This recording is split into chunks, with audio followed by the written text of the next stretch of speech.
The duel between Lloyd and Newman is set for a month from now. Javier, worried, asks Lloyd if he is sure he can win. Lloyd's answer is a resounding, panicked no. He is aware that Newman is a low-level sword expert, a knight capable of using mana abilities, while he is nobody. This whole plan is part of a larger strategy, one that Javier does not fully understand, but which seems suspiciously calculated. With a sly smile, Lloyd asks Javier to teach him how to fight with a sword. Javier flatly refuses. His job is to supervise him, not train him. Moreover, he fears that giving a human scum like Lloyd the ability to fight would put those around him in even greater danger. Then, Lloyd plays his ace up his sleeve. With a look full of meaning, he asks Javier, "Even if teaching you to fight means I'll cure your insomnia?" Javier is shocked. How does Lloyd know about his best-kept secret? Lloyd, savoring the moment, explains everything to him. From the novel, he knows that Javier is on the verge of going from high-level sword expert to the ultimate rank of swordmaster. His senses are so heightened that he simply can't sleep, a side effect of reaching a superhuman level. After trying countless cures without success, Javier, although skeptical, accepts the bargain. He is convinced that Lloyd will fail, but he is willing to try anything.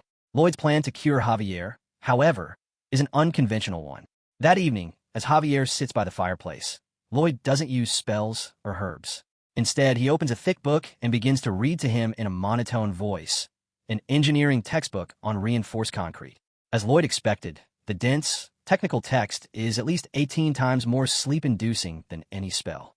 Before long, Javier, exhausted and bored, falls soundly asleep in the rocking chair for the first time in a long time. Lloyd triumphs. "Now your swordsmanship is mine." The next day, training begins. Javier, fresh and rested, orders Lloyd to run 50 laps around the training ground. To his surprise, Lloyd starts running without complaint. He knows that Javier expected him to give up, using this as an excuse not to train him.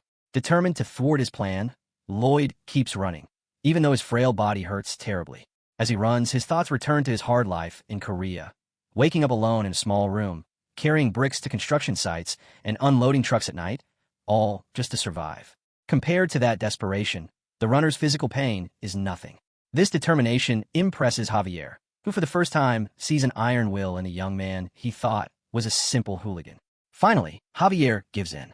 "If you are so determined," he says, "then I will teach you my fighting techniques." For his effort, Lloyd receives another approval point from Javier, bringing his total to -28, and another 18 RP, bringing his total to 29.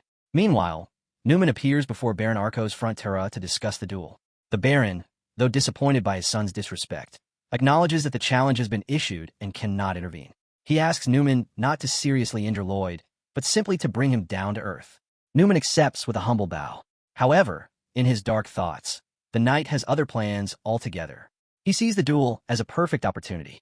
He intends to kill Lloyd during the fight, and if the Baron protests, he will kill both himself and the Baroness, faking a suicide. Thus, he will be free to leave for a better life, accelerating his plans for betrayal. A month later, the day of the duel arrives. A crowd has gathered around the arena. In the grandstand, the Baron, Baroness, and Javier watch with concern. In the arena, Lloyd, armed with his ever-present shovel, stands face-to-face with Sir Newman, who wields a training sword. "Are you ready, young master?" Newman asks with an arrogant smile. Lloyd sticks his shovel into the ground, kicks the ground, and with a confident grin, replies, "Of course. Prepare to be knocked out." The chapter ends right at the beginning of the fight, leaving the fate of the duel and Newman's dark plans up in the air.